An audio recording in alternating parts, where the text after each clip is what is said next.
Oh, we back. And I would like to apologize for last week's lack of an episode. But I had wedding things to do, you know? So, I mean, this will happen. But I'm back now, and today's book we will be reviewing, because I feel like we haven't done one in a while, if you haven't figured it out already, is Harry Potter and the Goblet of Fire. To go with the book this week, it doesn't really fit perfectly. Honestly, it was a bottle of wine that was given to me for free, so I don't care. We're going with Apothic Crush, because honestly, I have a crush on both Cedric Malfoy and Sirius, which is upsetting for 2 out of the 3. I'm gonna give this wine a 3.25 out of 5. It's good. I don't really like the description. Flavors with notes of caramel and a velvety smooth mouthfeel. Mouthfeel is one word in case you wanted to know. This book, ironically, does not start out with Harry Potter. It starts out with Frank. Hi, Frank. Nice to meet you. Frank, I guess, was suspected of killing the Riddle family, and so, I don't know, then shows up in a house with Voldemort and Wormtail, and then Voldemort kills him. It was nice knowing you, Frank.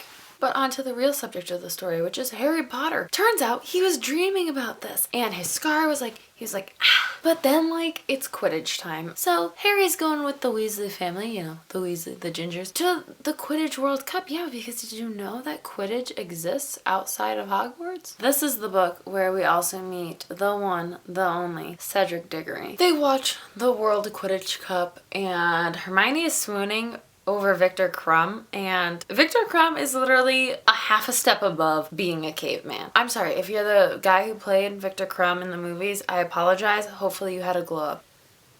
All hell breaks loose that night because Death Eaters are freaking around with muggles and levitating them in the air and stuff. That is not allowed. And then the dark mark goes in the air, Harry's losing his wand, fires are things and they're happening, and anyway, so Voldy's back. Lo and behold, this is the year. Because if Harry and friends have not had enough danger in their lives, it's not supposed to apply to them, but of course it's going to apply to them because all possible dangerous scenarios always happen to Ron and company. Ron and company? This would be an entirely different series if Ron was the main character. Dumbledore announces that this year will be the Triwizard Tournament. And so basically a member, not the Harry's age, not supposed to be Harry's age, competes in these games. They're like death trials. Also, Mad-Eye Moody is now the new Defense Against the Dark Arts professor because every year there's a new Defense Against the Dark Arts professor. It's just what happens. Hogwarts goes through them. Like the Triwizard Cup, there's a flaming goblet of fire, if you will.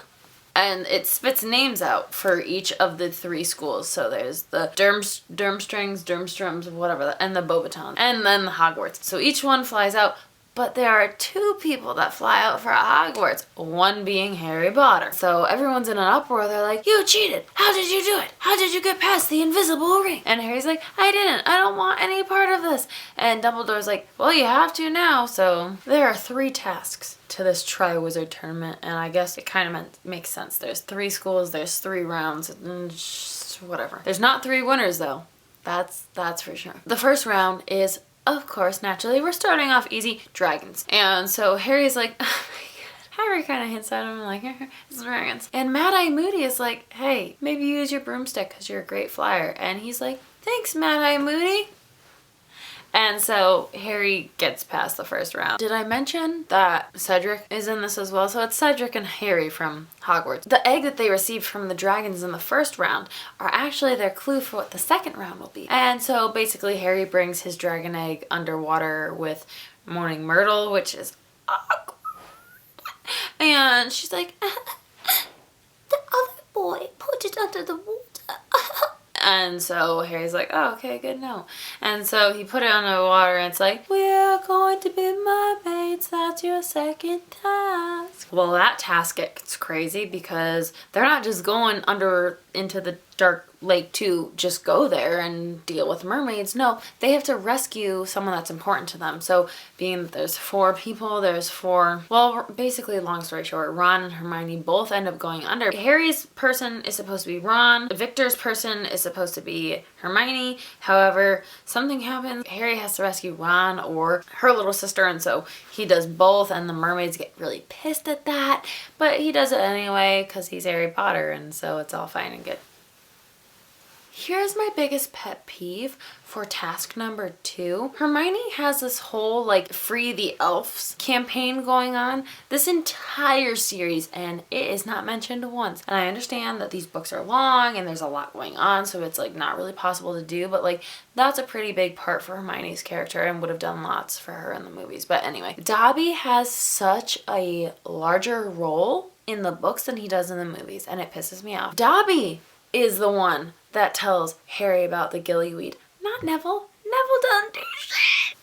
That's all I have to say on that. Anyway, so that's the second task. The third task, and there's a lot that happens in this book. Clearly, there's a lot of pages here, and I can't talk about all of this in 15 minutes, so bear with me. The third task is the death maze. That's what I call it because it's trying to kill you. The 4 contestants have a maze to go through, and you're supposed to get to the center where the goblet of fire or the trophy, whatever the heck, will be there, and it's yours if you can get to it first. They're going through this maze, but like the walls are trying to eat them, and then Victor Crumb gets like possessed by something and is like trying to kill them also. And so like weird things are happening in the maze. Like it's not right. Harry and Cedric, who the frick is Cedric? Cedric make it to the middle of the maze. They're like at the same time. Turns out the frickin' thing is a portkey and summons them to the freaking cemetery where, lo and behold, Wormtail and freaking Voldemort are in the graveyard. And Voldemort's like,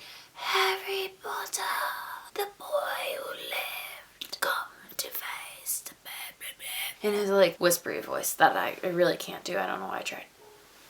Cedric dies. Voldemort kills him. Doesn't even think twice about it. And so Harry's like, ah! And so they start fighting, and he escapes, and then he grabs the portkey and goes back with Cedric's body. And they pop into the arena where everyone's like, yay, they're back! And then you really start crying because Cedric's dad runs down. He's like, my boy! Anyway, so Harry wins the Triwizard Tournament, even though he wasn't ever supposed to be in it. And Voldemort is back. Like this time he's not in the back of someone's head or like whatever. He's like actually back this time. Oh, also, and it turns out Mad-Eye Moody was never Mad-Eye Moody. Mad-Eye Moody was used in a Polyjuice potion for Barty Crouch Jr., who was impersonating Mad-Eye Moody because he's working for Voldemort, and Voldemort wanted Harry to get to the final round, which is why Mad-Eye Moody was helping out Harry, because he wanted him to get there, and so, ta-da! That's kind of where the book leaves off. Once again, Harry goes back to the Dursleys for yet another, and he survives another year, which is wild. Cover design is going to get a 5 because that's the Bobatron lady, which is either Fleur Delacour, her sister, or something else. I'm assuming that's Victor Crumb, and this is either, I think, Cedric, or perhaps it's Cedric. Characters get a 4.75 out of 5 because I freaking love these characters. They are so great. I've already gone over that I love Harry, Ron, and Hermione, like that's a thing, and like Draco, but like Draco doesn't really have a big part in this book, which is odd. I mean, he's in it, but like he's not in it, so like whatever. Dumbledore is great, but also like why do you let Harry go through this if Harry's not allowed to go through this? Like I get it, but I don't get it. Plot is a 5. I love the the regular old Harry Potter thing, but then now there's like this twist of these games that like could kill you, but they're not supposed to, but they're supposed to try to. That Harry's not supposed to be involved, and obviously Harry is, and then there's like a lot of plot turns, and Mad-Eye Moody is Barty Crouch Jr., and Voldemort's there, and there's just so much going on here, and like free the elves, am I right? Ending is gonna get a 3.75. I like the ending enough. Harry's alive, Voldemort's defeated for the time being. It's knocked down 1.25 stars because Cedric dies, and I am not here for that. It's like a good ending, but like not like... Book Drop is gonna get a 5 because Book Drop is where you find out that Voldemort is like literally now a person. Like before this he was in the back of someone's head or like a half thing feasting on unicorns. Like, he wasn't ever like fully human, and now he's back. He's like full on like which gives Harry Potter and the Goblet of Fire a 4.69 out of 5, which I think I gave it a 5 because I really do love this book, but like, I don't know, the ending kind of ruins it sometimes, cause, you know, but like, whatever, it's a great book. You should read it. I don't know. That's it for this week's episode of The Boozy Bookworm.